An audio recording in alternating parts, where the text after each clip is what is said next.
Claudia, let's call your panelist, Panagiotis from Transaction System, Igor from Global Payments, Utku, he's here, awesome. From Paypoint, Romania, Velin from Danubius, Horia from Netopia, Mobilpay. Guys, you have to have better names. And Liviu from Inform Lykos. Good. So thanks very much for having us. I'm really happy to share the panel with some extraordinary industry players. I wanted to start by saying that actually making a poll to ask how many of you have cash in the wallet? Like, you know, cash, like, okay. And how many of you do you have a physical wallet? Like where you keep cards and, woo, okay. Good. I just want to say, you know, just as an intro to the discussion that there's a lot of question of going cashless and payments, the instant payments, and I've got one good example, for instance, of the penetration of payments, at least for Bucharest area, for urban areas, where, you know, you go to the market and you buy vegetables and everything, and usually in Romania there's no POS, there's no card terminal, but I'm happy to see that about 2 weeks ago I made a payment with a QR code on Revolut, which is, I think, great in terms of penetration and what happens in the industry. So having said that, I think it just provides an intro into practicality of payments and penetration of payments. And now that we're talking about payments and next generation payments and infrastructure, there's a lot to say about that. Maybe to put things into perspective, the market of payments has now risen a lot. There's a lot of value in it. It's currently 2.1 billion people having a mobile wallet at least, and the amount is $10 trillion. So that's quite an opportunity, I would call it. To start off, I have a question, I think, for everyone. If you can speak about the AI and machine learning transformation in payment systems, because you're all party to the payment systems. So, you know, just you can choose the order, whoever wants to take the dive.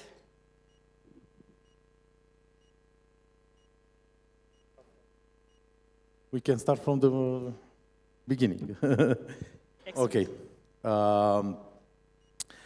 My opinion is that for now, AI and all the this type of technology is not helping enough.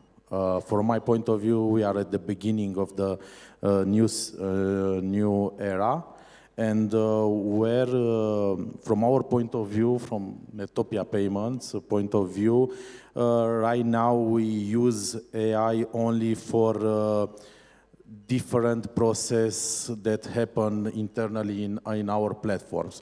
I don't think right now, from the user perspective, we have a tool or we have a wallet who can help the user with AI to bought something or to make the payments much, I don't know, easier for him or more secure or something like that.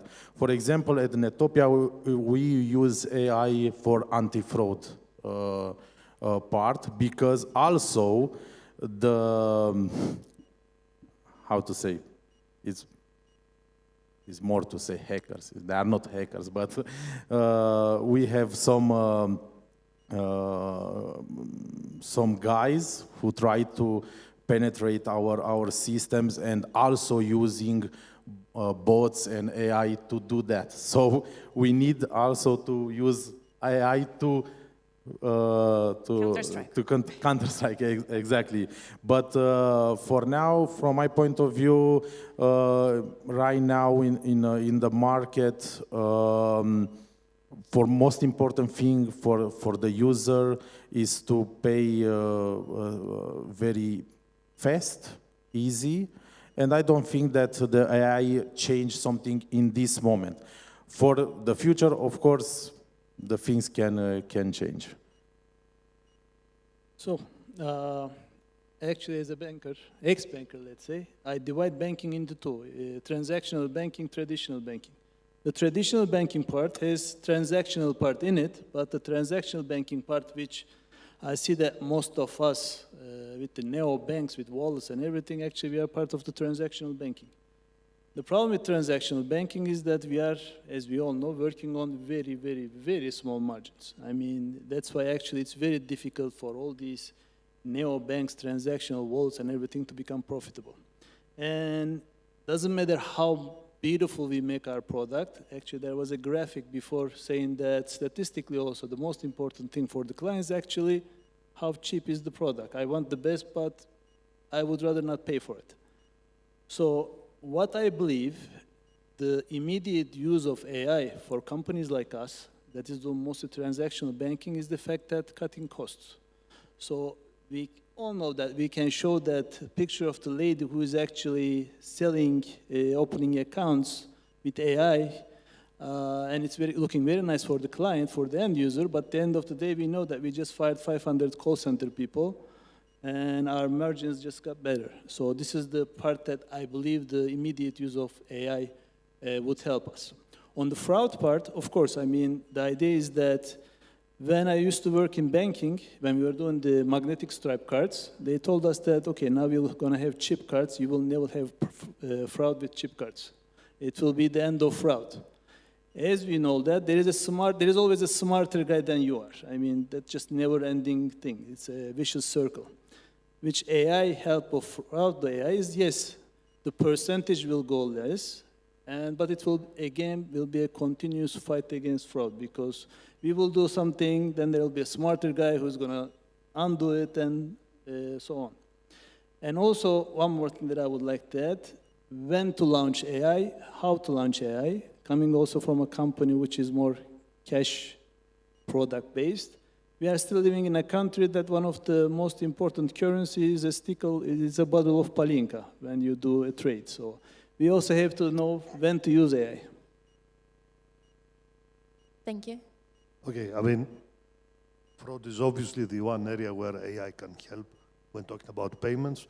When talking about payment infrastructure, I mean, the process of making a payment transaction at the point of sale doesn't require a lot of intelligence, therefore neither artificial nor real intelligence. The only other thing I can think about, I have a couple of customers who are experimenting with using AI for the service desk. So when the merchant is calling with a problem, etc. That's an interesting side, but the first results are not that promising. I mean, we're quite far away from this really working. So it's nice that they're experimenting, but I don't expect AI to be involved anywhere in the front end of transaction performance anytime in the near future.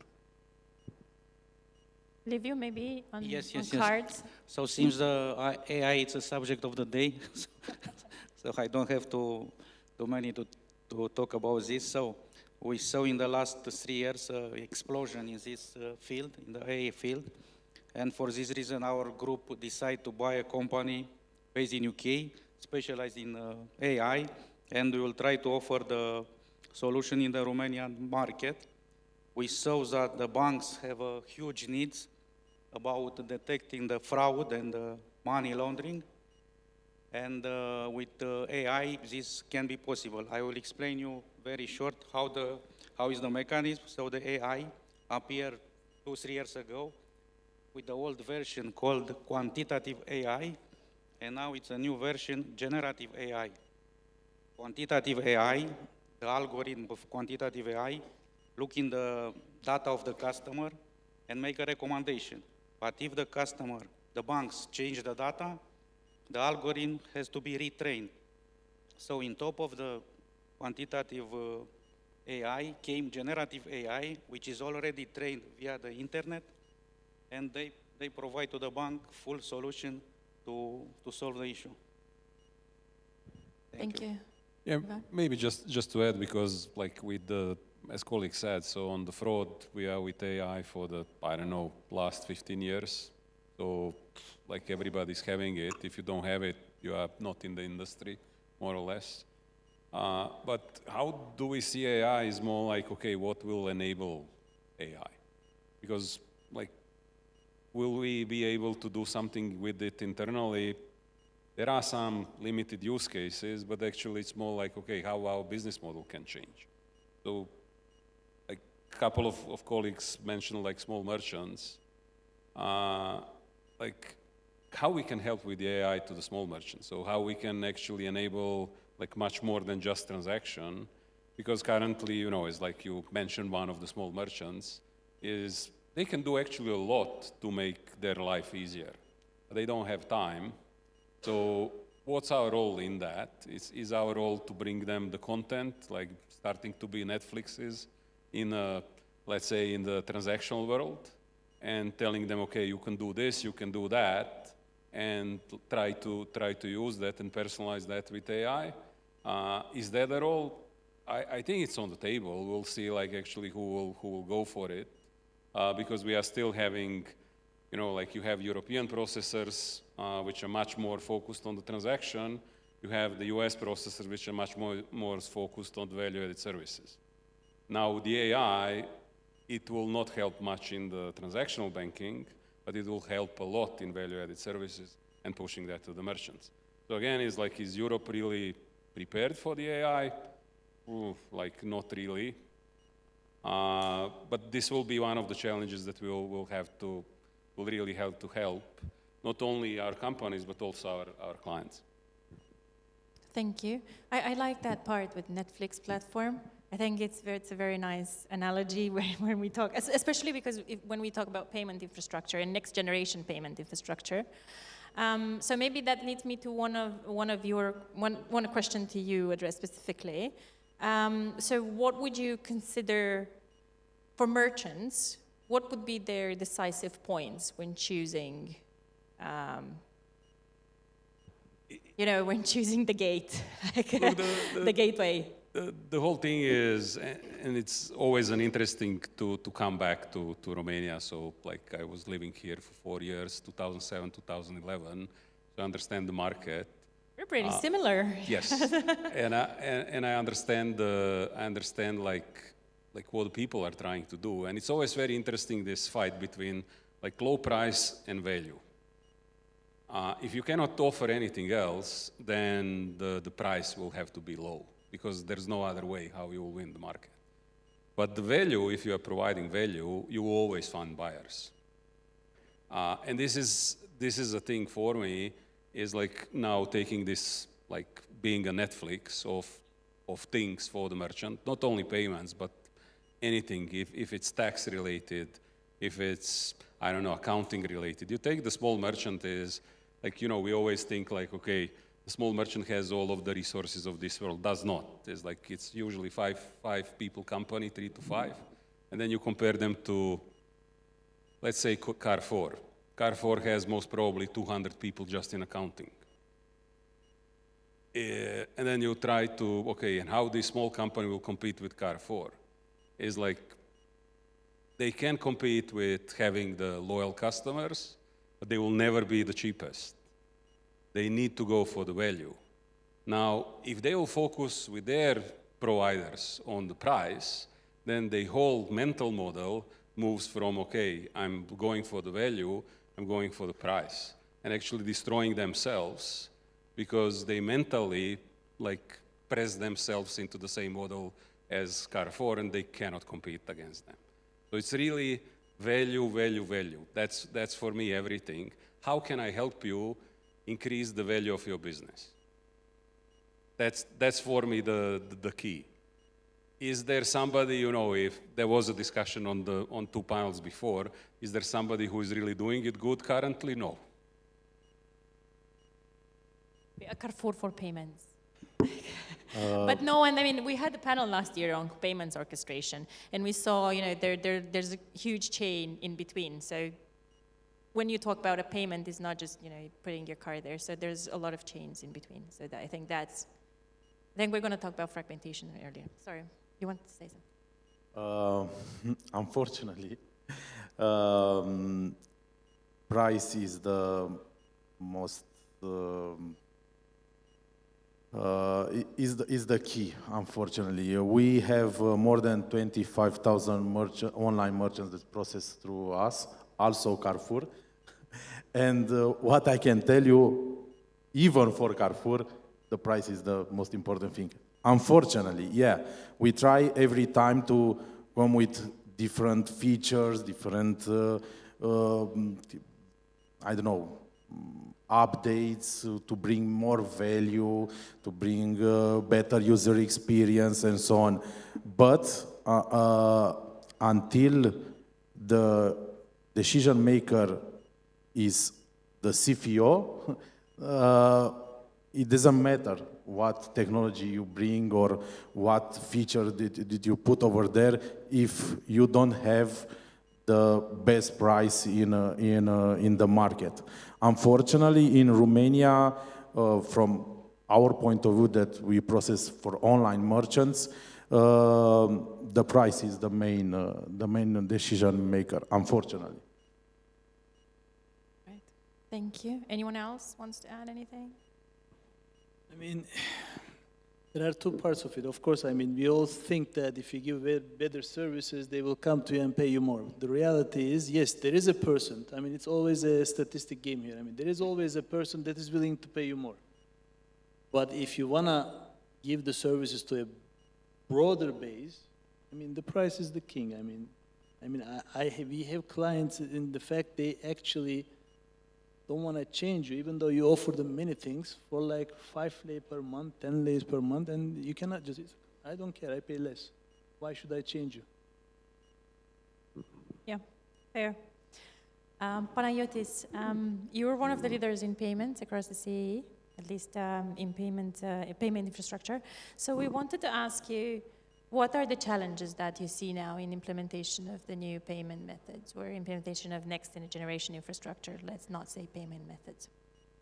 Okay, in general, when we're in conferences like this, we like to talk a little bit too enthusiastically about the future.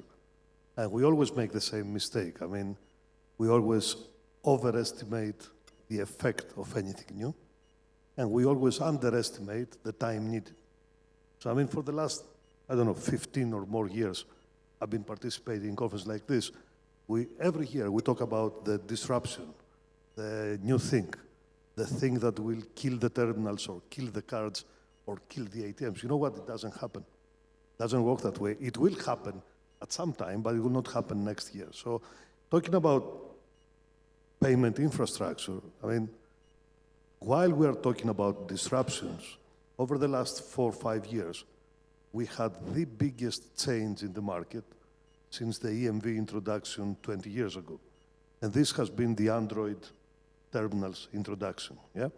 Because those of us who are for a long time in this industry, we know that until 2017, when Android terminals came to market, we had lots of ideas about added value, added applications and everything, which were impossible to implement on the legacy single-purpose terminals and devices. So bringing the Android devices at the merchant location is a fundamental, it's a huge change, which already happened, and nobody made too big noise about that. It just happened. And I'm very happy because we were the first ones to bring Android terminals to the market. Now, what I see today, the market embraced Android terminals, which is good. The biggest challenge now is the market has to figure out what to do with the Android terminals. Because honestly, I've sold, don't know, 600,000-700,000 Android terminals over the last 3-4 years.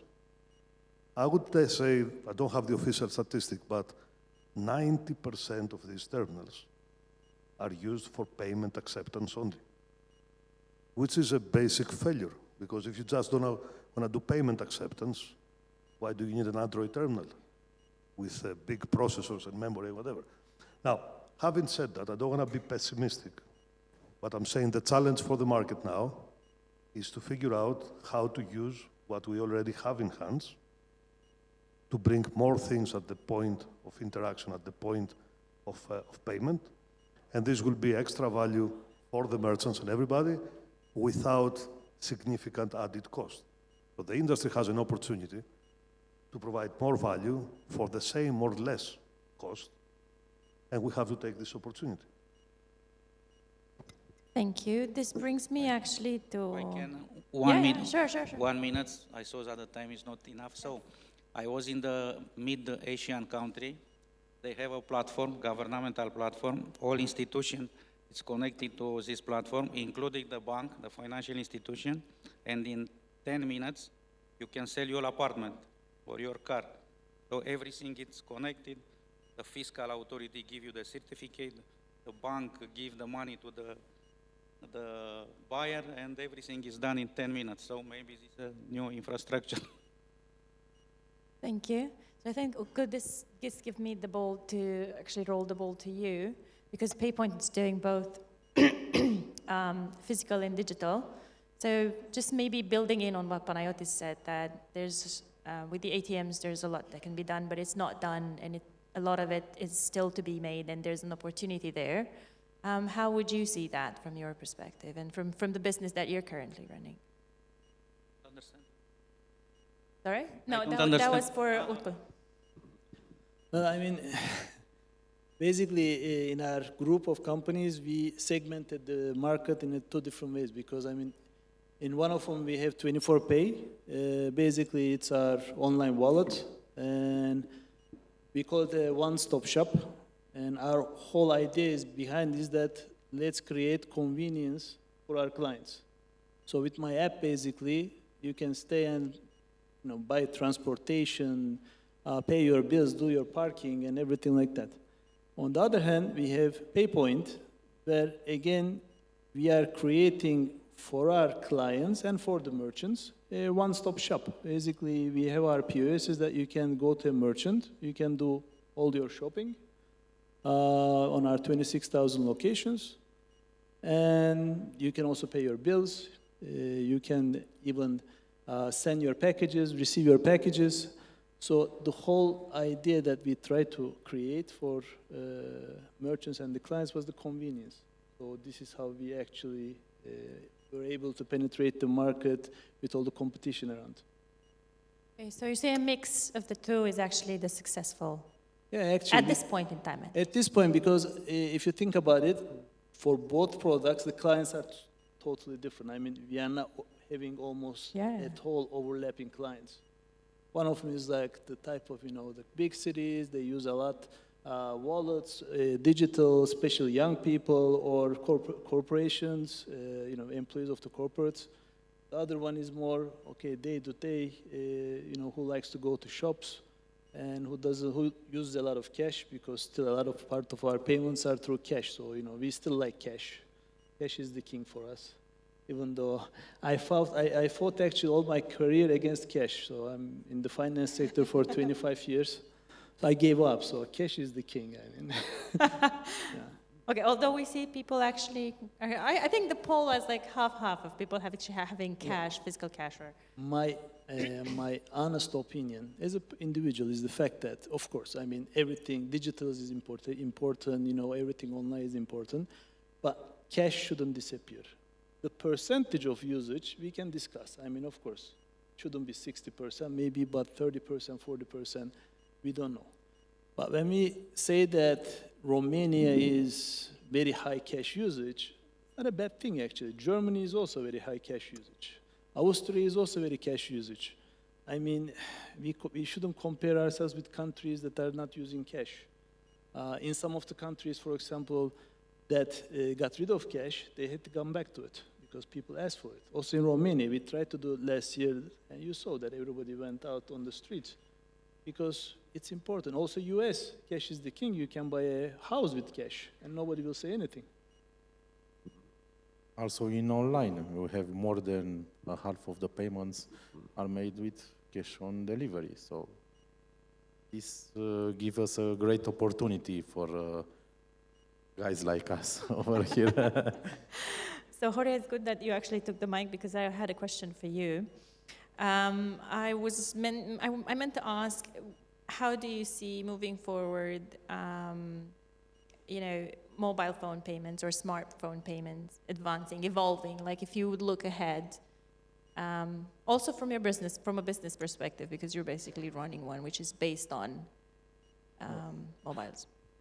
I think this is the future because if you see the data also in online shopping, even if the cash is king, the orders are made more than 80% from the mobile phones. So if the client use the mobile phone to make for shopping, of course, he needs to pay very easy from his phone. That's why it's very interesting, and Google Pay and Apple Pay, they have a lot of importance in this part of the shopping progress. And I think this is the future. All the wallets that they come will be. We talked in two panels before. I think they talk about click to pay, which is a new payment method from the scheme. And also we'll see what happened with the new payment methods for Romania, because they are used in Europe a lot, the new open banking payments account to account, which will be also only on our mobile phones. So I think the mobile phones will be the center of our payments in the future. Thank you. Yeah, maybe to add to that is like, and Catalin from Visa did not really mention these things, but next year there are a couple of things which are coming, and this is like tap to anything. So you will be able, like currently you can on the mobile, you can pay with Apple Pay and so on, but now you will be able to actually pay with your own card on your own mobile, and this will be more of the, let's say, card-present environment, even it's e-com. And these use cases are coming. Like the famous Apple Cash use case is coming next year. So that there are a lot of things which will, so the mobile will become even more important than it's today, not only due to the different new payment methods, but due to the different use cases that the mobile will be enabled for. So it will be even more prominent in the payments, and you will see also like the things between, like we're always talking issuer acquirer, like the situation will be much more blurred, and it will also be much more blurred between the merchant and the acquirer, because in some cases, like you will see, like the merchants are moving into acquiring on their own, and we already see that in the Western Europe, and it will come everywhere. So the mobile will become like even more prominent. That's maybe just to add to what Horia said. Yes, and that's actually bringing me to the last question that I have for Liviu maybe. How do you see cards? Do you see biometric cards? What do you see in terms of new technologies? And I think that links to what you just said. Yes, we are talking about biometric cards in the last 10, 15 years, but unfortunately the technology was not ready. Now the first biometric cards was launched in the market this year, and yes, can be an alternative to the contactless card. But as my colleague said, with the payment of the phone, the contactless will remain with us for the long period of time. We are a car producer, and in the last years, we saw that the number of contactless is constant, even increase. There are some European countries, national bank, which oblige the issuer to issue also even if they issue the virtual card, they oblige to issue also the plastic card. So last years, Revolut launched more than 10 million plastic cards because they was obliged by the bank. So yes, the biometric, it is an alternative, but it's too early to discuss about this. Thank you. We have, I think, the last 5 minutes. So one question, maybe at the end. If there would be something that you would like to have happened in the next, I don't know, 3 to 5 years, what would that be? That would make, your business or the industry you're in, that would give it a bump. What would that be? Just, anything in terms of changes in practices, changes in legislation, changes in, something that is now a pain point for you in what you're doing. And if not, then that's great, because that means everything is excellent. If there is something, it would be nice to hear it. Don't say what I think you're going to say. Like, look, the first thing is really, like, we have all of this regulation, which makes us much more different than we should be. So, like, you take the PSD2, is like every country did it in their own way. So now if you would discuss, okay, I have a Romanian payment stack, I want to go to Germany, it will not work. Like, you will not be able to board a single merchant because everything's different. Like, the IDing is different, the know your customer AML is different. You need to be prepared for the video, you need to be prepared to store it for 10 years. So the whole thing is like totally different. It comes with the costs that like nobody can compare it to here. And this is just an example. They are now talking about PSD3, trying to make it really the regulation, so not the directive, but really the regulation, that they would make the, let's say, the field would be all of the countries the same, because that's currently the biggest problem for us. It's like you have a very nice innovation in one country, and there's no way how you can move it to another. So we are like, on one hand, that works for us because, you know, in the case that we have a huge domestic market share, nobody can really attack us. But then if we want to go abroad, then we actually come to somebody else who has a huge market share and who is having the same defense as we are having on our own market. That's let's say, the first thing that I would like to change. The second thing is, look, we have all of these things, and we did not really make use of them. So you take, like, we now can do things on web, Android terminal, SoftPOS. Like, we can have the same services because everything's web-based. Everything. Like, are we using it? Like, you take all of us here, and you ask us now how our stacks are looking. They're different. Like, the different is this, different that, and so on and so on. So sorry for taking too much time. So maybe... Let me Yes. take the pass from this one. Okay, my job is we are selling POS terminals of different types. So for me, in theory, I would like nothing to change. I'm doing very well as it is, so I don't need any change. But what Igor said is very important, because if you think about the things we are discussing every year, all of them, all of the problems, all of the barriers, or most of them, have a regulatory background. For the last 3 years, we are debating EMV PCI terminals or SoftPOS. And I'm asking, what's the difference? The only difference is that PCI rules say that on a PCI terminal, you cannot upgrade the Android version, okay? While on a smartphone or any smart Android device, which is GMS certified, you can upgrade the Android version. This is the only difference, real difference, between SoftPOS and PCI EMV transactions. Why should we have this difference? Why? And why should the market, the industry, have to decide one way or another? Why the same POS terminal is sold in Romania for 200 euros and in Germany for 1,000 euros? Why? This is regulatory.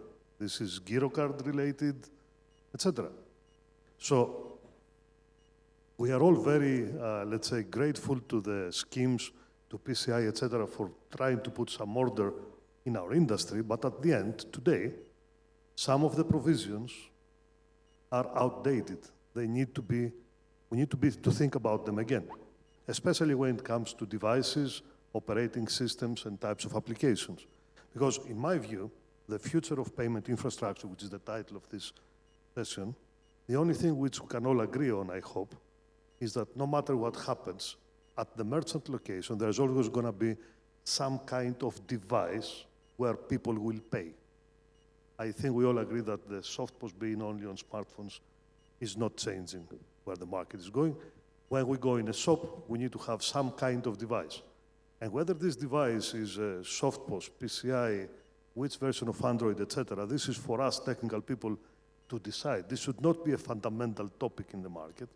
The fundamental topic should be what other things this device will do, what value we will give to the merchant and to the card holder seamlessly at the point of interaction. Thank you. I think we're out of time. You are just on time, yes. which is even better. Thank you very much to all the speakers. Thanks very much for your time. And thank you for listening to us. Thank I you, know it's Claudia. late. Amazing panel, amazing moderation, as always.